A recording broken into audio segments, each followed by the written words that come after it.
Hello and welcome to No Rest for the Weekend. I'm Jason Godbey, coming to you once again from the red carpet of the 15th annual Soho International Film Festival. I'll be speaking with more of the stars and the creators from the fest. But first, we got a quick word from our sponsor. Sponsored by Black Magic Design, the world's highest quality products for the feature film, post and broadcast industries. blackmagicdesign.com.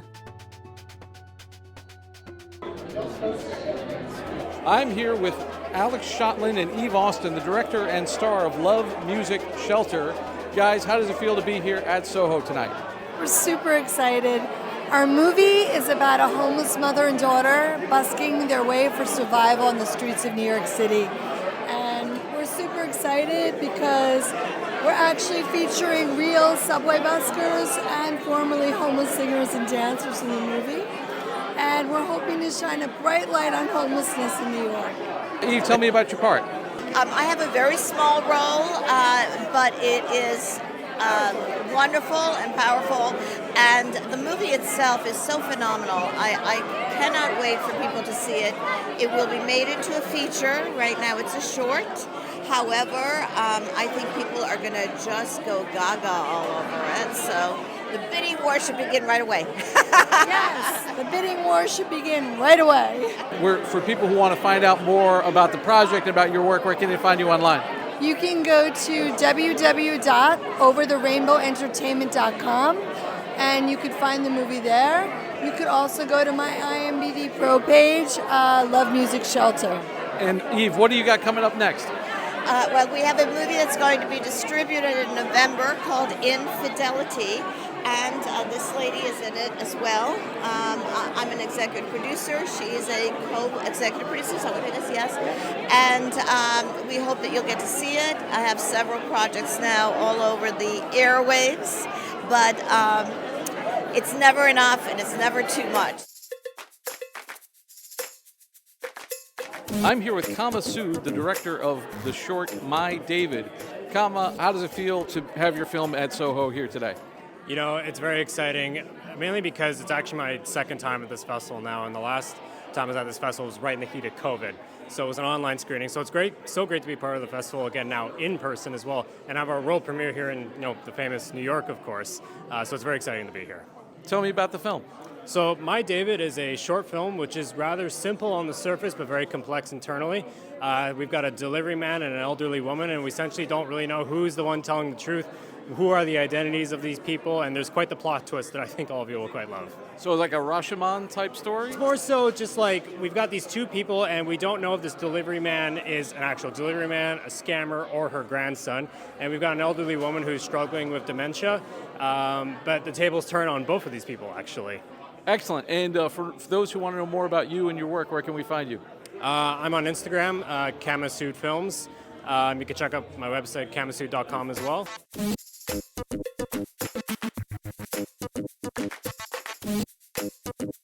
I'm here with Christoph Bryjek and Camille Mitchell from My David.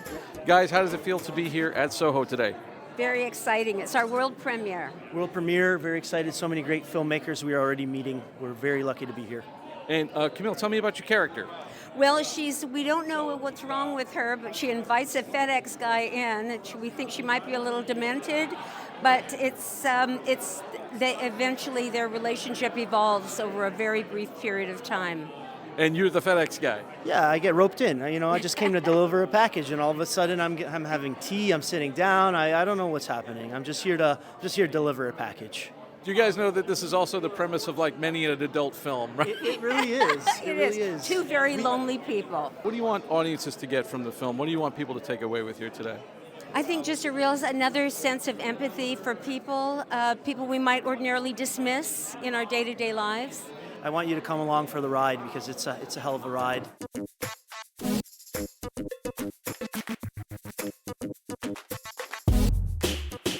I'm here with Robin Givens and William Givens from Being Green. Guys, how does it feel to be here at Soho? Well, for me, it's pretty amazing because I was here with my film last year, and now I'm here with my son's film, Being Green, that I got to be in a little bit. I mean, it's so special. It's kind of like she's in it with like an Easter egg, but It's a special film for me. I did it in school, and it's such a great place to be in New York. What can you tell us about the film? It's a very intimate subject matter. It's about an actress getting typecasted, and she's just, questioning whether she should, act outside of who she is or, say who she wants to be. But, it's a story for everyone. It should really pertain to a universal story of everyone wanting to be themselves. Yes, it's true, and I think that sense of being biracial and what that feels like in the world, and not wanting to be put into a box, and just kind of a sort of coming of age story and coming into your own power. Was this inspired by true events, life? Yeah, it's like my lived experience. I'm biracial. My mom's black. My dad's white, and I wanted to really have like a visual medium for this, internal conflict. And how do you want people to walk away from the film? What kind of impact do you want it to have? The film's a little rebellious. I want everyone to walk away thinking, I can be myself and I don't have to fit in a box people want me to put me in. If that makes sense. Yeah. Yeah, I think that's wonderful. It's sort of, I think it's kind of what we all strive for, to feel comfortable in our own skin, Definitely. Whatever that is. Yeah. And Robin, you were here last year with your film. You opened the festival, which was awesome. What's happening with that, and what's happening with you next? Yeah, so Nana's project with Mercedes Rule and Morgan Fairchild and a bunch of wonderful, it was great to have the opening night at the Soho Film Festival last year. And I just finished directing an episodic Elsbeth, so that'll come out, and then I'll do another episode of that, which is nice. And they actually shoots here in New York. So I did a lot of location scouting in this area. So it's nice to kind of work at home. Yeah. And for you, you've been in the director's chair quite a bit. Are you going to be on screen anytime soon? Yeah, that would be nice too. It's so funny because I think we were doing a movie together, directing for AMC, and he came to me and we're editing. So I was like directing one, we were editing another one, and then I got a call to do Batwoman, and he said, "Take that job. You need a rest." So yes, I have to balance it. Yeah. And for you, where can we find you and your work online? Yeah, so obviously I'm still in school, but I have another film coming out that I'm going to shoot in the fall, and just finishing school and keep filmmaking for me. Well, and your movie Christmas Rescue. And my film Christmas Rescue is also with BET. You can find it on BET Plus. I'm really excited. Being at Soho is such an honor. And you guys have an Instagram website or anything where you can find your work? My Instagram is right there, Billy Gives. You can follow me on Instagram, but we're here for the film and we're really excited about it.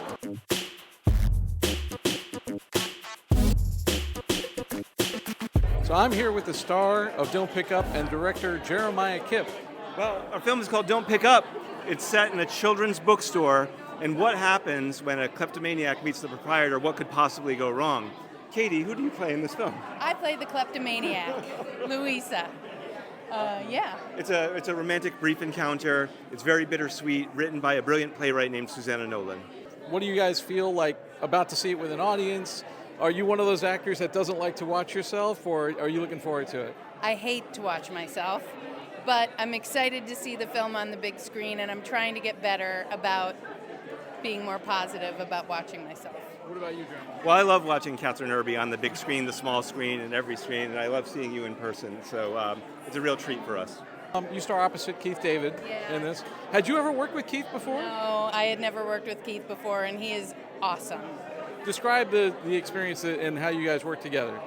Well, we shot 2 nights in a row overnight, which is not easy, and so you want to have an actor to work with who you can count on, and he is the man.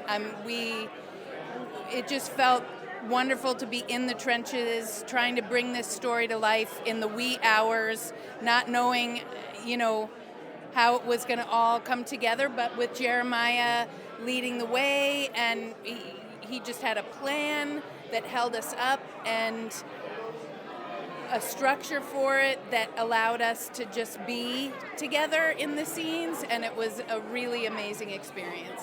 I will tell you one sweet Keith David anecdote. He walks around the set singing his subtext, so he was singing songs from South Pacific, like This Nearly Was Mine, and on Jordan Peele's film Nope, where he plays a cowboy, he was walking around singing Oklahoma. So there you have it. What do you guys want people to get out of this movie? How do you want people to walk away? If they have a sweet cry, that would be the perfect response.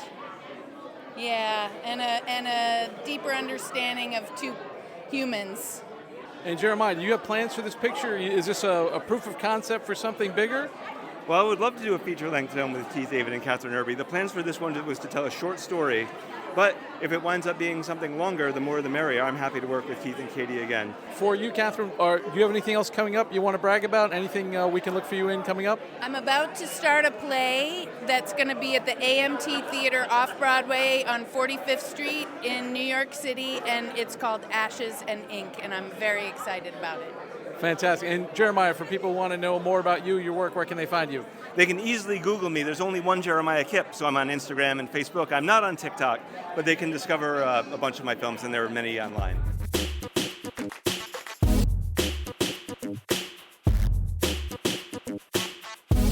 I'm here with the director and stars of Hold. How does it feel to be here at Soho today, guys? How does it feel to be here? Thrilling. We're so excited to be here in New York. We did our film. We're all from New York. We did our film here, and we're very excited to be in this beautiful theater. Tell us about the film. Josiah, tell us about the film. Well, it's a film that is it's a film with a mother and daughter who are on a journey of finding a new relationship that they haven't had before after a traumatic event. So it's a journey, and I think it's a beautiful film. Hey, Kelly, tell us about your character. Julia is returning home to her childhood home after some extenuating circumstances have happened, and having to connect with her mother and her family in a way that she hasn't had to do before. And was this a piece that you wrote as well? Yes, I did. Yeah. Was this inspired by life? So there is a moment at the very, very end of the film that is inspired by a true event that happened between my parents, and the rest of it is sort of fictionalized to make it as drama-filled as you can. Debra, can you tell us about your role? I play her mother, beautiful part. By the way, Kelly's is Kelly's first film, and all of a sudden we're in 12 festivals. Just want to say that. Very, very exciting. And we have a difficult relationship, but we come together through some extraordinary circumstances, and it's really beautiful. What do you want people to walk away with? Well, especially in this day and age, I hope that they walk away with a sense of hope and a desire to maybe connect with someone that they have had a difficult or trying circumstances with, just knowing that the ability to continue on is always there. And Debra, do you have anything coming up that you want to talk to us about? I'm in the Gilded Age, and we're shooting our third season. And it's very exciting. It's a wonderful season. I can't wait to see it. And that's on Max, correct? Yes. And Josiah, where can we find more about you and your work? You can find it at josiahspencer.com. I have a bunch of documentary and commercial work as well that I'm working on, so excited about the next project. Maybe it'll be with these two. You never know. And Kelly, what about you? Where can we find you if we want to look for your work online? You can find me on Instagram, and then I'll be heading up to New Hampshire to do What the Constitution Means to Me in a couple weeks.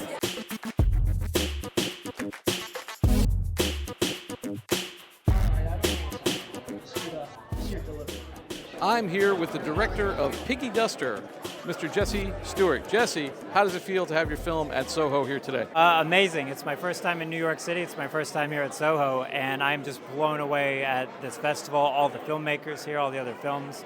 So to be in such high company is just really humbling, and we're really grateful. What can you tell us about the movie? The movie is a labor of love, like every other movie, but we hiked up to 10,000 feet to make this thing. We've been working at it for 2 years now. Nice, heartfelt little movie, and we're hoping that people think it's just as special as we do. Well, what happens in the film? Give me a little plot synopsis. So Piggy Duster's about a father-daughter camping trip up at 10,000 feet in the Rocky Mountains, and they're kind of growing apart, and she's a teenage girl, he's kind of over the middle age. And as they're trying to work through their fractured relationship, a curious grizzly bear shows up and complicates things. All right, and for people who want to know more about you guys, the film, where can they find you online? You can find us at Piggy Duster, the website, the Instagram, the TikTok, and then you can find me at Epicene Motion Picture Company and my producing partners at AR Works Motion Picture Company.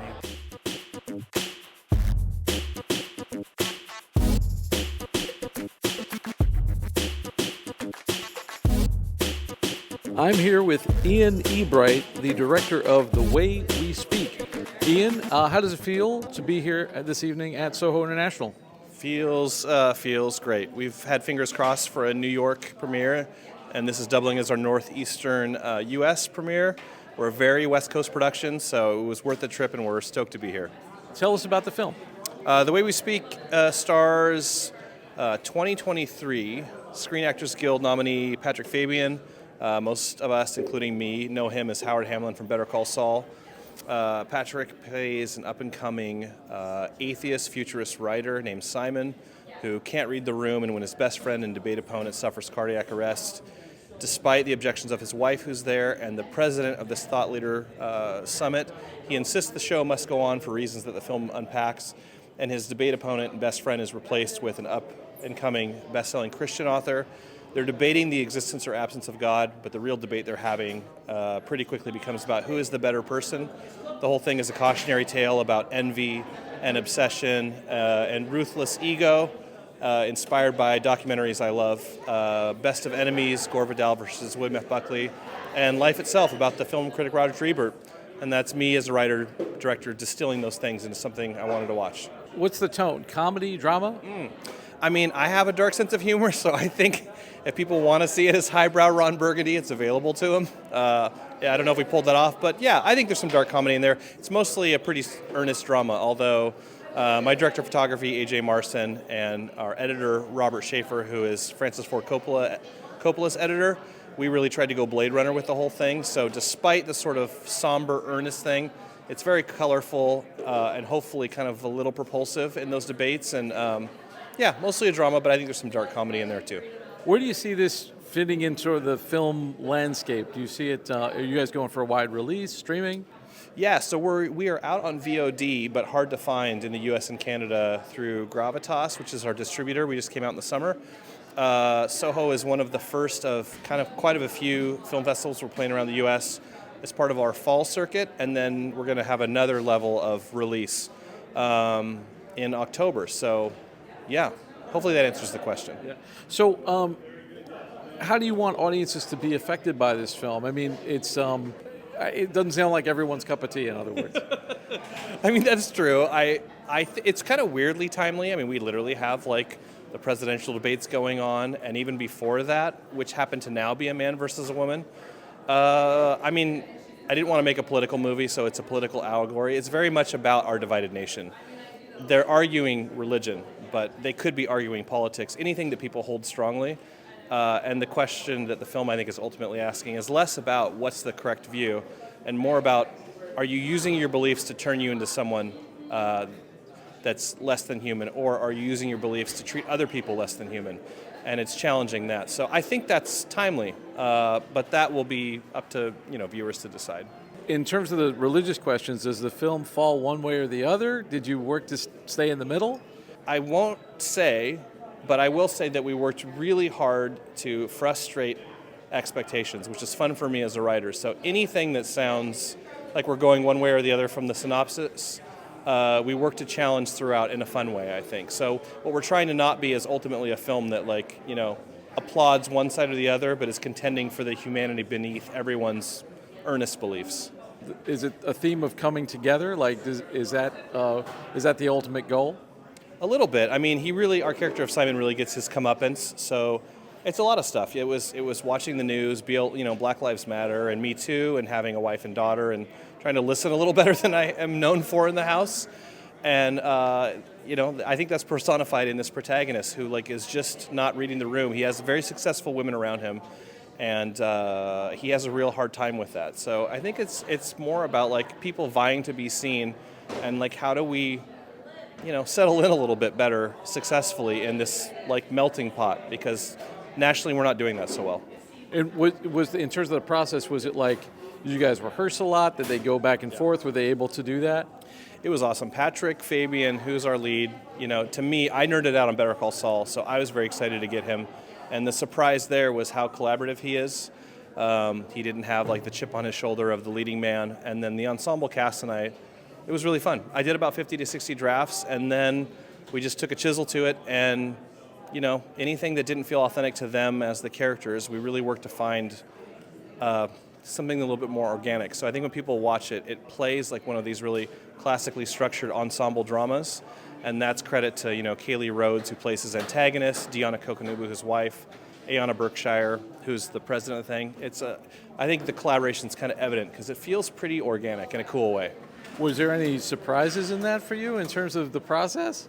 I was just, I get close to stuff, and the surprise is how quickly actors know the characters better than I do as the writer, who's been refining those characters for like 3 years. And that's one of my favorite things. I love the music. I love working with composers. I love working with the editor. But of those 3 things, I love working with actors the most. So the surprise is always the humble pie of there's shortcomings in this screenplay, and they're going to help me find something better. And for audiences looking for this who are not at the film festival today, where can they find it? It's available now. So if you search for The Way We Speak, we're out like everywhere you would rent video on demand, Amazon, iTunes, etc. And then if you follow us on Instagram, we'll have a later announcement about watching it for free on streaming. But for now, we're everywhere. So. What's your Instagram? The Way We Speak Film.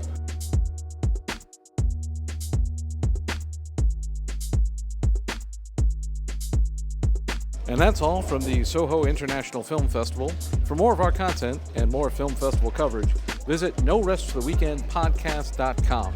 Don't forget to subscribe on your favorite podcast app or on YouTube, youtube.com/getbehindtherabbit. I'd like to thank everyone who came out to chat with us during the festival, and a big thanks to our sponsor, Black Magic Design. For Behind the Rabbit Productions, I'm Jason Godbey. Thanks for joining us. We'll see you next time. This is the BTRP Media Network.